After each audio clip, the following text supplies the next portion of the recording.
Hello student, good morning. Welcome back to my YouTube channel math success Mantra. और आज तक हम लोगों ने जो भी पढ़ा है उसके बारे में फिर एक बार मैं बता देना चाहता हूँ कि मैंने आपको रियल नंबर अच्छे से पढ़ा दिया है और पेयर ऑफ लीनियर इक्वेशंस में सारे मेथड बता चुके हैं, ठीक है ना, बता दिया हूँ। अब एक चीज़ ध्यान रखिएगा कि आपके सिलेबस में इस बार कुछ चेंज हुआ है और सिलेबस में ये चेंज हुआ कि पेयर ऑफ लीनियर इक्वेशन में जो मेथड्स दिए हुए थे जितने भी, जैसे ग्राफिकल मेथड्स था, एलिमिनेशन मेथड था, सब्स्टिट्यूशन मेथड था और क्रॉस मल्टीप्लिकेशन मेथड था। तो क्रॉस मल्टीप्लिकेशन मेथड्स को इस बार क्या कर दिया, उसने बोर्ड ने रिमूव करा दिया है। लेकिन मैं कल आपको एक वीडियो डाला था जिसमें क्रॉस मल्टीप्लिकेशन मैंने पढ़ा है, तो मैंने इसलिए आपको पढ़ा दिया था कि आपको जानकारी होनी चाहिए कि एक्चुअली क्रॉस मल्टीप्लिकेशन होता भी क्या है। सिलेबस क्या चेंज हुआ है, क्या नहीं हुआ है, इसके बारे में आपको समय समय से जानकारियाँ मिलती रहेंगी। मैंने आप इसके लिए एक दो पीडीएफ शेयर किया है ग्रुप में। एक तो क्या रिमूव हो चुका है वो भी हमने शेयर कर दिया है और क्या सिलेबस में बचा हुआ है ये भी शेयर कर दिया है। दोनों चीज़, डिलीटेड पोर्शन और जो एग्जिस्टिंग पोर्शन है, दोनों पोर्शन को दोनों अलग अलग पीडीएफ हमने आपको शेयर किया। उसको आप क्या करिए, पढ़िए और देखिए क्या रिमूव हो चुका है, क्या रिमूव नहीं हुआ है, मतलब क्या बचा हुआ है। तो जो रिमूव हुआ है उसको बहुत ज़्यादा ध्यान से मत दीजिए, क्यों, या जिसको पढ़ने का मन नहीं कर रहा है वो पूरा उसको छोड़ भी सकता है। लेकिन जो अच्छे बच्चे हैं, जो अपने लाइफ में कुछ करना चाहते हैं, जिसको मैथ से लगाव है, वो उसको पूरी मैथ्स पढ़नी चाहिए। और इसलिए कल जो टॉपिक हमने पढ़ा है क्रॉस मल्टीप्लिकेशन, उसको भी पढ़ लेंगे तो आपके लिए बहुत बड़ा आपका नुकसान नहीं हो जाएगा, कुछ फ़ायदा ही होगा। भले ही वो बोर्ड में ना आया, बोर्ड के सिलेबस में ना हो, भले ही वो आपके पेपर में ना आए, लेकिन पढ़ना ज़रूरी होता है। चलिए, इन सब बातों को तो मैंने बता दिया, लेकिन आज हम pair of linear equation into variable को ही लेकर आए हैं। और इसमें कुछ क्वेश्चन बनते हैं, जैसे दो इक्वेशन दिया रहेगा और आप में उसमें एक और अननोन के दे देगा और पूछेगा आपसे कि नो सॉल्यूशन होने के लिए के की क्या वैल्यू होगी, या के की वैल्यू कब, के की वैल्यू फाइंड आउट करिए जब इसका इनफाइनाइट सॉल्यूशन है, या इसका यूनिक सॉल्यूशन। इस टाइप के बहुत से क्वेश्चन आते हैं। तो पहले तो हम कंडीशन लिख देते हैं कि कब नो सॉल्यूशन होगा, कब इनफाइनाइट सॉल्यूशन होगा और कब यूनिक सॉल्यूशन होगा। तो इक्वेशन ले लेते हैं, a1x b1y plus c1 = 0, a2x plus b2y plus c2 = 0। पहला कंडीशन है a1/a2 is not equal to b1/b2। ये आ जाएगा तो यूनिक सॉल्यूशन का कंडीशन है। किसका है? यूनिक सॉल्यूशन, ठीक है। दूसरा a1/a2 equal to b1/b2 equal to c1/c2 आ जाए तो इनफाइनाइट सॉल्यूशन का है। किसका है? इनफाइनाइट सॉल्यूशन का है। और तीसरा केस आता है a1/a2 equal to b1/b2 is not equal to c1/c2। ये होता है नो सॉल्यूशन। ये तीन केस आपके आते हैं और इन्हीं तीनों केस पे बेस्ट क्वेश्चन भी आते हैं। अब एक चीज़ और वर्ड यूज़ किया है, सॉल्यूशन यूनिक है या इनफाइनाइट है, इसको बोलते हैं कंसिस्टेंट। कंसिस्टेंट। और ये नो सॉल्यूशन वाले को क्या बोलते हैं? इनकॉन्सिस्टेंट बोलते हैं। क्या बोलते हैं हम? इनकॉन्सिस्टेंट।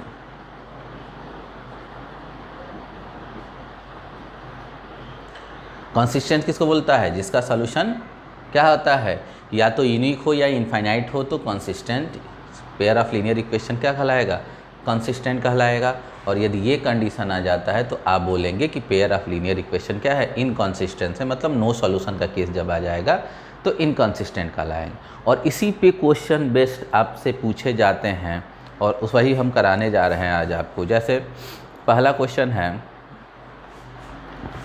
इसको नोट कर लीजिए, स्क्रीनशॉट ले लीजिए, इसके बाद हम चलते हैं आगे। ये याद रखिएगा कब यूनिक सॉल्यूशन, इनफाइनाइट और नो सॉल्यूशन। सॉल्यूशन यूनिक आए या इनफाइनाइट आए वो क्या कहलाता है? कंसिस्टेंट कहलाता है। सॉल्यूशन नहीं आता है तो उसको क्या बोलते हैं? इनकंसिस्टेंट बोला जाता है। चलो, ये हो गया। अब आगे हम चलते हैं।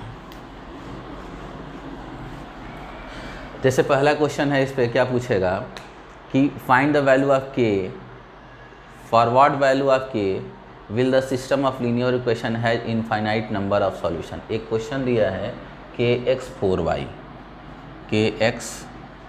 4y इक्वल टू के -4 और है 16x प्लस के वाई इक्वल टू के।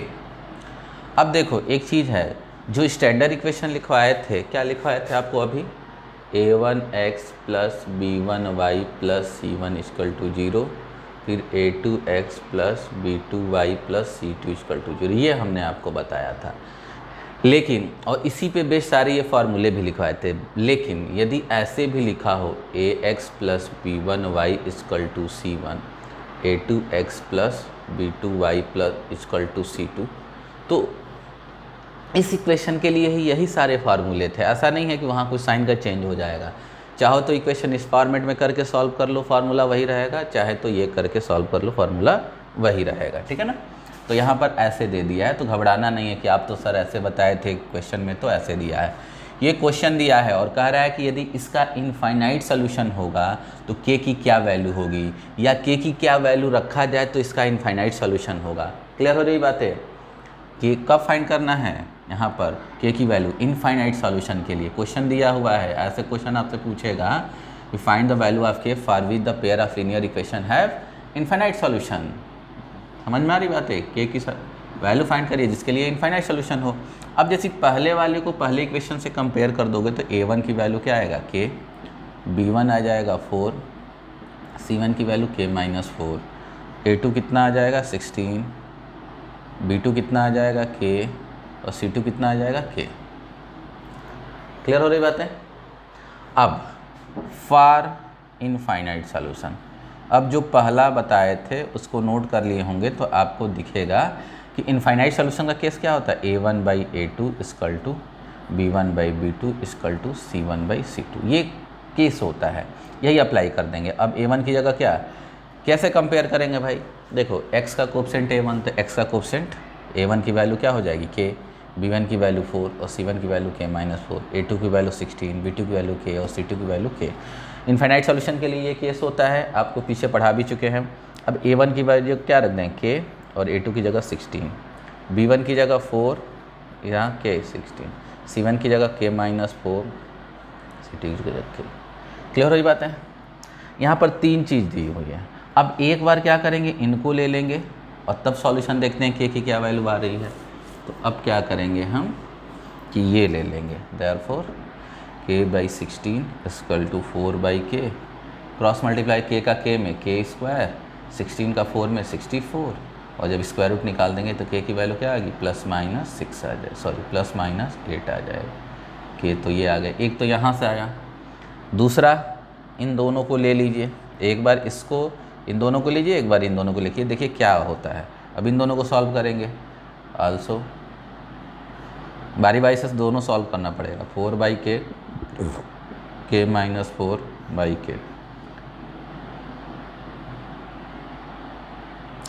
तो क्या हो जाएगा यहाँ पर 4k, यहाँ से यहाँ मल्टीप्लाई करो, क्या हो जाएगा k² -4k, उधर लेके चले जाओ तो 4k क्या हो जाएगा, ये इधर चला जाएगा तो 0 हो जाएगा, k², ये क्या हो जाएगा -8k, अभी -4k उधर जाएगा तो -4k, और -4k तो -4k 8k, k² -8k equal to 0 हो गया। k कामन कर लीजिए, k -8 इक्वल टू 0, तो k की वैल्यू 0 हो गया, k की वैल्यू 8 आ गया।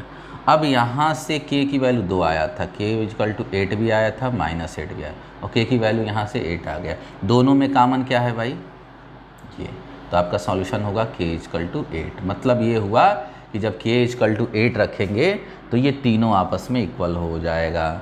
k इक्वल टू -8 पर ये दोनों आपस में इक्वल होगा, लेकिन ये नहीं इक्वल होगा। k इक्वल टू 0 पर ये दोनों इक्वल हो जाएंगे, लेकिन ये दोनों नहीं इक्वल होंगे। लेकिन दोनों में जो कामन है k इक्वल टू 8 पर ये तीनों का तीनों आपस में क्या हो जाएगा, इक्वल हो जाएगा। तो आपका सॉल्यूशन क्या हो जाएगा, k इक्वल टू 8 हो जाएगा। तो याद रखिएगा, जब ऐसे केस बनेगा तो एक बार इन दोनों को ले लीजिएगा, एक बार इन दोनों को ले लीजिएगा, आंसर आपका जो आना है जो आ जाएगा। और दोनों कंडीशन में जो कॉमन होगा वही आपका सॉल्यूशन हो जाएगा। तो ये बात आपको समझ में आ रही होगी। चलिए ऐसा ही क्वेश्चन और करते हैं। स्क्रीनशॉट ले लीजिए तुरंत और इसको देखिए। आज कंप्लीट हो जाएगा। आज के बाद मैं पेयर ऑफ लीनियर इक्वेशन नहीं पढ़ाऊंगा, मैं इसके बाद से क्वाड्रेटिक इक्वेशन स्टार्ट करूंगा।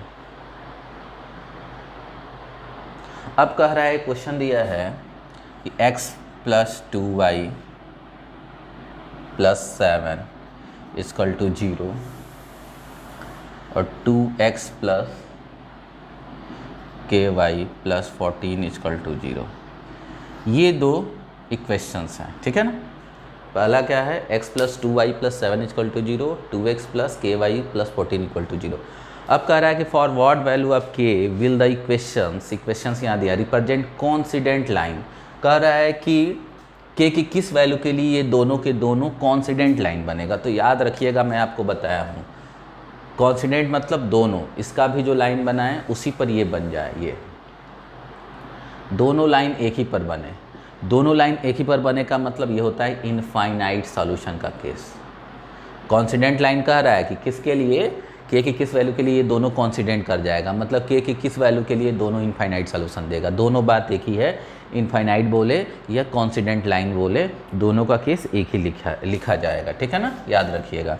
तो लिखिएगा, पहले तो कंपेयर कर लेंगे। तो a1 की वैल्यू 1, b1 की वैल्यू 2, c1 की वैल्यू 7, a2 की वैल्यू 2, b2 की वैल्यू k और c2 की वैल्यू 14। और लिखिए for coincident line. Coincident line के लिए क्या कंडीशन है, वही इनफाइनाइट वाला केस लगेगा। कॉन्सिडेंट लाइन बोले मतलब एक ही पर दोनों लाइन बना है, और एक ही पर दोनों लाइन बनने का मतलब इनफाइनाइट सॉल्यूशन होता है। इनफाइनाइट सॉल्यूशन का केस क्या होता है, a1/a2 = b1/b2 = c1/c2। ये केस बन गया।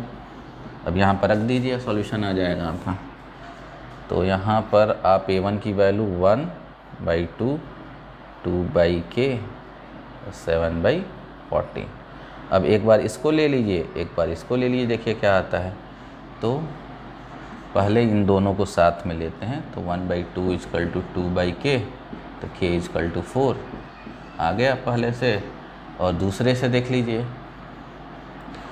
इन दोनों के लिखिए। तो 2/k = 7/14, 7k = 28, k की वैल्यू क्या होगी 4। दोनों जगह से 4 आ रहा है, मतलब ये हुआ कि आपका आंसर क्या हो जाएगा, 4 हो जाएगा। जैसे ही इसमें आप 4 रखोगे k की वैल्यू, दोनों लाइन कॉन्सिडेंट बनेगा, मतलब दोनों की लाइन जब बनाओगे, ग्राफ बनाओगे, तो दोनों एक ही पर बनना शुरू हो जाएगा। तभी बता रहे थे कि कॉन्सिडेंट लाइन और इनफाइनाइट लाइन का केस, इनफाइनाइट सॉल्यूशन का केस एक ही होता है। क्वेश्चन में एग्जाम्पल बताता जा रहा हूँ, ऐसे क्वेश्चन आएंगे। मैं पूरा क्वेश्चन नहीं लिख रहा हूँ, या लिख भी सकते थे, for what value of k the given equation will be coincident line. यही इक्वेशन है, यही क्वेश्चन है, एक क्वेश्चन नहीं लिख रहा हूँ।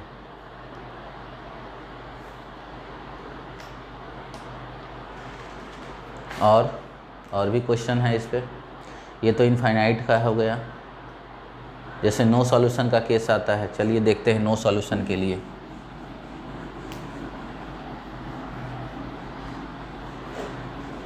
कि नो सॉल्यूशन के लिए क्या लिखें, जैसे वो दिया है find the value of k। Question है find the value of k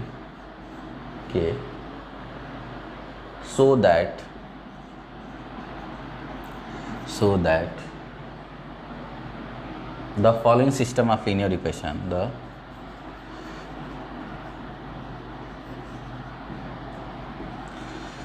following system of linear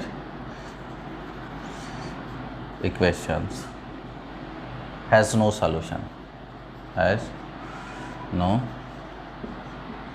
solution। अब ये क्वेश्चन क्या दिया है, 3x - y - 5 = 0 and 6x - 2y + k = 0, ये दिया हुआ है। और आपसे कह रहा है k की क्या वैल्यू रखा जाए कि इसका नो सॉल्यूशन आए। नो सॉल्यूशन, तो नो सॉल्यूशन का केस यहाँ अप्लाई करेंगे। पहले तो क्या कर लेंगे, सॉल्यूशन लिखने में पहले क्या करेंगे कि आप लिख लीजिए a1 की वैल्यू 3, कंपेयर कर देंगे, कोफिशिएंट लिखेंगे। a1 3 आ जाएगा, b1 की वैल्यू देखो, y का कोसेंट b1 होता है यहाँ पर, तो -1, c1 की वैल्यू -5, a2 6, b2 हो गया -2 और c2 हो जाएगा k। ये आ गया। अब लिखिए for no solution. No solution का केस होता है a1/a2 equal to b1/b2 is not equal to c1/c2। तो क्या हो जाएगा 3/6 -1/-2 is not equal to -5/k। अब एक बार इसको ले लीजिए, एक बार इसको ले लीजिए, तो इसको पहले लेंगे। लिखिए नाउ 3/6 इक्वल टू -1/2। तो ये तो ऐसे ही 1/2 इक्वल टू 1/2 हो गया, तो यहाँ से तो कुछ निकलना नहीं है, ये तो सही है, पहला इक्वल हो गया। अब क्या होना चाहिए, ये वाला ले लेंगे also, -1/2 equal to not equal to -5/k। तो ये तो प्लस हो जाएगा, 1/2 is not equal to -5/k, k यहाँ मल्टीप्लाई k यहाँ मल्टीप्लाई होगा, नॉट इक्वल टू -10। मतलब ये हुआ कि यदि k की वैल्यू -10 नहीं रखा जाएगा इसमें, तो इसका सॉल्यूशन क्या होगा, नो होगा, मतलब नो सॉल्यूशन आएगा। कब ये नो सॉल्यूशन नहीं देगा, जब k की वैल्यू -10 रख दिया जाएगा। तो k की वैल्यू यदि -10 के अलावा कुछ भी रखोगे तो हमेशा यह क्या देगा, नो सॉल्यूशन देगा। तो आंसर में हो जाएगा for all value of k except -10। ध्यान से देखिए, k की कोई भी वैल्यू रखो नो सॉल्यूशन देगा, केवल सिवाय किसके, -10 के। -10 नहीं होना चाहिए, k की वैल्यू क्या होना चाहिए, -10 नहीं होना चाहिए। -10 रख दोगे ना तो नो सॉल्यूशन नहीं, कुछ सॉल्यूशन आने लगेगा। अब सॉल्यूशन में इनफाइनाइट आएगा कि यूनिक आएगा, उस सबको जाना नहीं, लेकिन सॉल्यूशन आने लगेगा। केवल यदि -10 नहीं रखोगे तभी भी, -10 के अलावा कुछ भी रखो, कुछ भी रखो मतलब 8 भी रख दोगे तो नो सॉल्यूशन, 7 भी रख दोगे तो नो सॉल्यूशन, 0 भी रख दोगे तो नो सॉल्यूशन, बस -10 मत रखना। इसका मतलब फॉर ऑल वैल्यू ऑफ के एक्सेप्ट -10 आपका आंसर हो जाएगा। एक्सेप्ट मतलब सिवाय वाला है, याद रखिएगा। चलिए, ये तो नो सॉल्यूशन पर हो गया आपका एक क्वेश्चन। ऐसे ही क्वेश्चन होंगे। अब आते हैं एक यूनिक सॉल्यूशन पे क्वेश्चन कर लेते हैं, और ये आपके ऐसे क्वेश्चन बनते रहेंगे, आप घर पे करेंगे।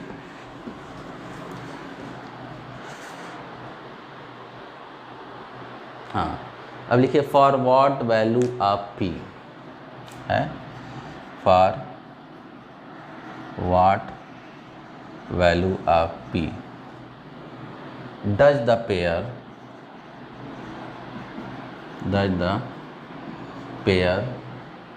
of equations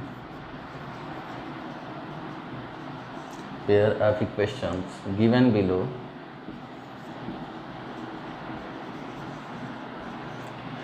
below has unique solution,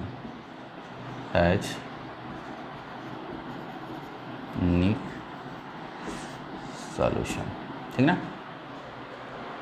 अब क्या है, 4x plus P Y plus 8 equal to 0, 2x plus 2y plus 2 equal to 0। ये है क्वेश्चन, और कह रहा है कि p के किस वैल्यू के लिए इसका यूनिक सॉल्यूशन होगा। तो अब पहले आप कंपेयर कर लीजिए। सॉल्यूशन में क्या करेंगे, पहले क्या करें, a1 b1 c1 जो भी है उसकी वैल्यू आप निकालोगे। तो a1 की वैल्यू 4, b1 की वैल्यू p और c1 की वैल्यू क्या हो जाएगा 8, a2 की वैल्यू 2, b2 की वैल्यू 2 और c2 की वैल्यू क्या हो जाएगा 2। ठीक है ना। चलिए, ये आ गया। आप जानते हैं कि फॉर यूनिक सॉल्यूशन कंडीशन क्या होता है, for unique solution. Unique solution का जो कंडीशन होता है वो अप्लाई कर दे। यूनिक सॉल्यूशन के लिए क्या केस होता है, a1/a2 is not equal to b1/b2, c1/c2 का कोई रोल नहीं होता है। तो a1 की वैल्यू क्या हो गई 4, a2 की value 2 is not equal to p/2।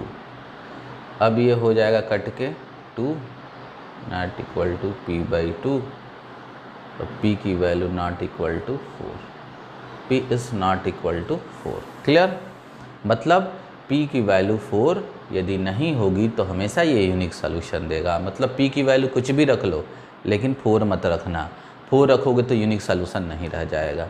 तो यहाँ पर लिखेंगे कि आंसर में आपका जो होगा आंसर हो जाएगा for all value of p except 4। मतलब 4 को छोड़कर चाहे जो भी रख लो, हमेशा क्या देगा, यूनिक सोल्यूशन देगा। तो ये आपके क्वेश्चन हुए बेटे, आप ऐसे क्वेश्चन करिएगा, और भी हम करा सकते हैं, ठीक ना।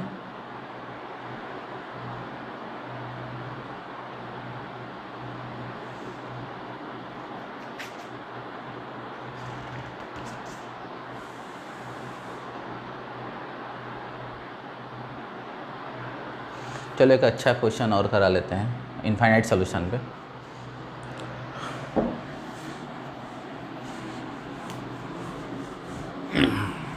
खूब मन लगा के पढ़िए।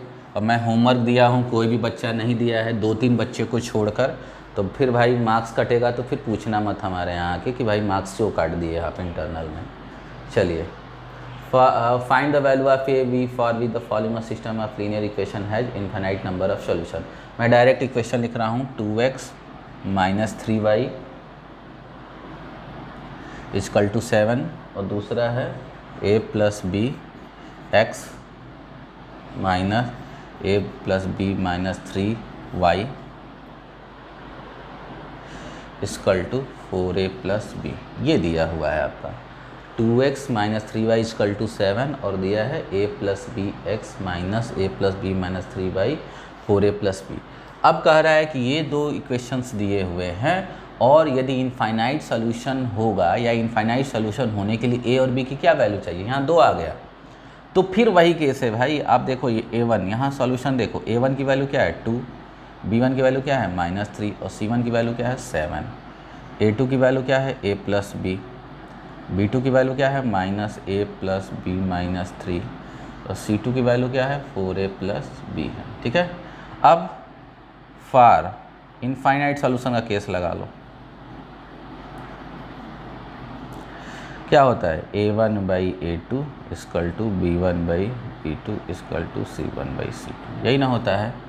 अब a1 की वैल्यू 2 और a2 की वैल्यू a + b, b1 की वैल्यू -3, b2 की value -a + b - 3, c1/c2, c1 की वैल्यू कितना है 7, और c2 की वैल्यू क्या है 4a + b।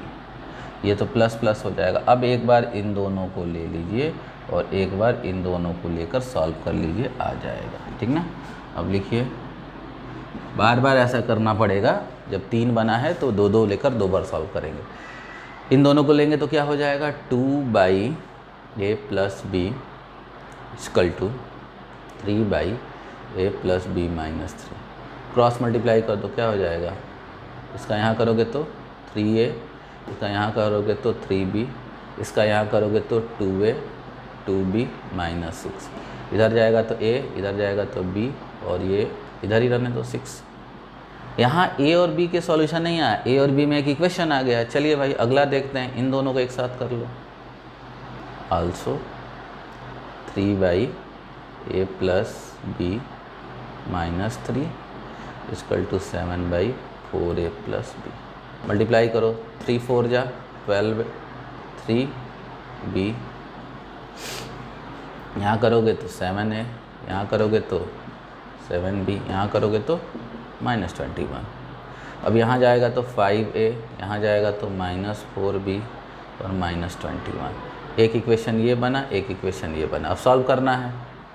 सॉल्व कर रहा तो आपको बता ही दिया कि कैसे सॉल्व किया जाता है। अब इसमें कर लो 4 से मल्टीप्लाई, है ना। मल्टीप्लाइंग फर्स्ट बाई 4, तो 4 से मल्टीप्लाई जब करोगे इसमें फर्स्ट में तो कितना आएगा 4a + 4b = -24 आ जाएगा, ठीक है। ये हो गया तीसरा। अब देखो -4b या +4b, इसीलिए 4 से मल्टीप्लाई किया इसमें, यहाँ b का कोएफिशिएंट +4b बन जाएगा, यहाँ -4b दिया ही हुआ है दूसरे में, दोनों को हम ऐड कर लेंगे। तो लिखिए एडिंग 2 एंड 3। जब ऐड करेंगे तो -4b + 4b कैंसिल, और 5a और 4a कितना हो जाएगा 9a, और ये कितना हो जाएगा -21, 9 -24 कितना हो जाएगा -45, कितना हो जाएगा -45। तो a की वैल्यू क्या आ जाएगा, इधर डिवाइड करोगे तो -5, a की वैल्यू -5। अब a की वैल्यू -5 आप रख दो फर्स्ट में, क्या रख दो फर्स्ट में रख दो, putting a equal to -5 in first, कितना हो जाएगा a -5 + b इक्वल टू -6। तो ये इधर जाएगा तो -6, इधर जाएगा तो +5, तो b की वैल्यू -1 आ जाए। कुछ करना नहीं है यार, ये एक इक्वेशन बन गया था जब हम इन दोनों को लिए थे, और जब इन दोनों को ले लेंगे तो एक इक्वेशन ये बन जाएगा। इन्हीं दोनों इक्वेशन को सॉल्व करना है, आप कर लेंगे और भी आ जाएगा। ये सब बहुत कुछ समझने की ज़रूरत नहीं है। तो मुझे लग रहा है कि आज की बातें आपको समझ में आई होगी। आई होप आप इस पे बेस्ड सारे क्वेश्चन कर लेंगे, जो भी क्वेश्चन छूटे होंगे। और अब मैं पेयर ऑफ लीनियर इक्वेशन को यहीं कंप्लीट कर रहा हूँ, क्लोज कर रहा हूँ। आपको मैं फिर होमवर्क आज 2-3 क्वेश्चन दे रहा हूँ, आप फिर करेंगे और मुझे भेजेंगे। 2-3 बच्चों का आया था, एक आकाश याद है, पंकज नाम का लड़का है, और 1-2 और लड़के हैं, अंजलि नाम की कोई लड़की भी भेजी थी, बट और लोगों का नहीं आ रहा है। तो भाई बाद में मार्क्स कटेगा तो मुझसे कोई नहीं पूछने आएगा कि सर आपने मेरे मार्क्स क्यों काट दिए हैं। क्लियर हो रही बातें? आपको मैं होमवर्क दे रहा हूँ 1-2 क्वेश्चन, उसको आप करिएगा। जैसे है क्वेश्चन है, पहला क्वेश्चन है कि find the value of k for which the system 3x plus ky equal to 7, 2x minus 5y equal to 1 will have infinite solutions। दूसरा है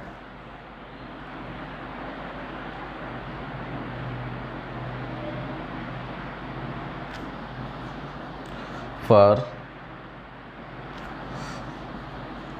what value of p the pairs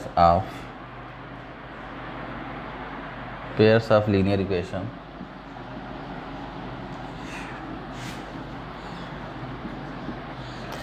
pair of linear equations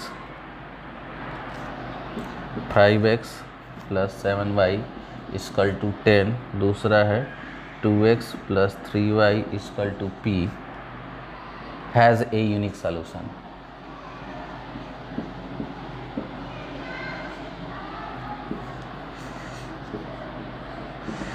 ये 2 question है, इसका आपको answer, इसका जवाब आपको लिख के भेजना है कि find the value of k for with the system of linear equation 3x plus ky equal to 7, 2x minus 5y equal to 1 will have infinite solution।